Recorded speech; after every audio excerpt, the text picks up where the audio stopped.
guys, welcome to Road Notes, where I'm taking you along with me on the journey of writing a novel. Come on!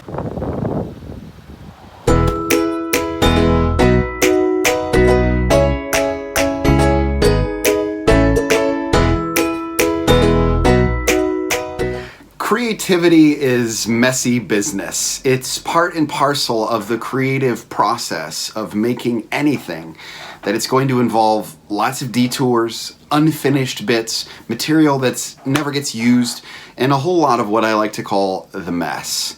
But in a strange, almost paradoxical way, creativity is really about order. It's really about the beauty of making order out of chaos, bringing all these disparate strands together into something that speaks beauty and truth into the world. What makes a piece like this one by visual artist Makoto Fujimura so compelling to me is that despite all of the disparate colors and lines and textures, I look at this piece of art and I see order. All the chaos of the universe made into something that is deeply compelling because it orders the chaos. So that's the goal, and that's the beauty of it. The drafting of a novel is really, as my friend author Helena Sorensen once said to me, it's about making messes on purpose. So I want to unpack that idea a bit today because it's such a truthful statement.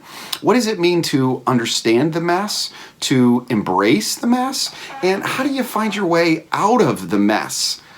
Okay, so what is the mess? This shouldn't be too tricky. It involves voices, and I hope it doesn't get too weird. I find the mess presents itself during and soon after any substantial amount of writing has taken place. It's the voice that says, "What did you just write?"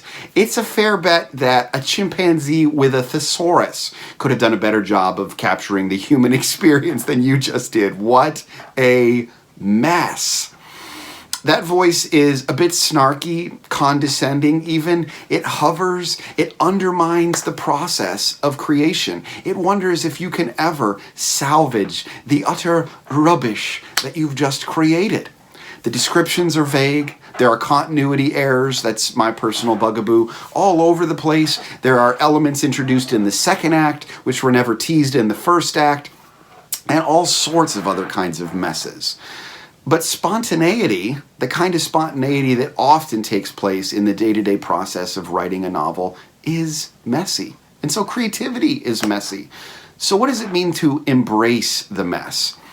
Well, this is about acknowledging that you make the mess in order to clean up the mess. Listen, nothing is tidier than a completely empty house. No furniture, no wall decorations, pure white walls and empty floor. But it's also bland and impersonal. It needs personality and definition. It needs to become something.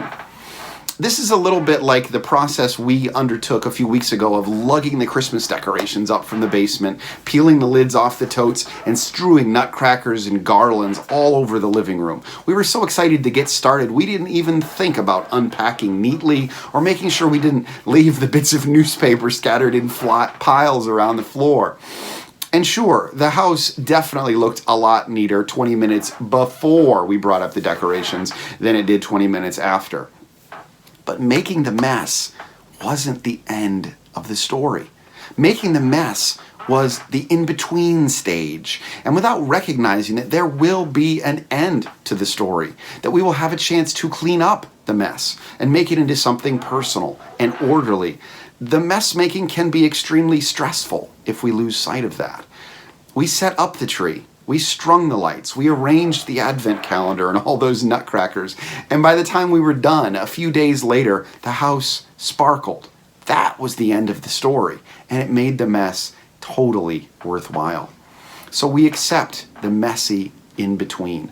We grit our teeth and keep moving forward with, to use a phrase my friend used this week, a maniac's confidence that we will clean up that mess, gosh darn it. We will bring order out of the chaos, even if it takes revision after revision after revision. I love the fail fast, fail often mantra that is repeated at Pixar Animation Studios. It understands that getting it wrong is the first step on the road to getting it right. And I think that's the key to moving past the mess, because in my own novel, First Draft, in which now, about 5 weeks in, I can mercifully see the airfield and I've begun to circle the runway as the end of the first draft is in sight. Yes, I'm realizing that simply getting to the Emerald City isn't going to solve all the problems in the manuscript. There are problems. Lots of them. All the things I was describing earlier about continuity and description and inexplicable plot additions midway through, they're all there in spades. But getting to the Emerald City is closer than it was before, and I'm sitting with the mess. There are boxes of ornaments and strands of tinsel and a whole bunch of lights that don't even work all around me. But I know that making the mess will lead to cleaning up the mess, and that is going to be beautiful. See you next time.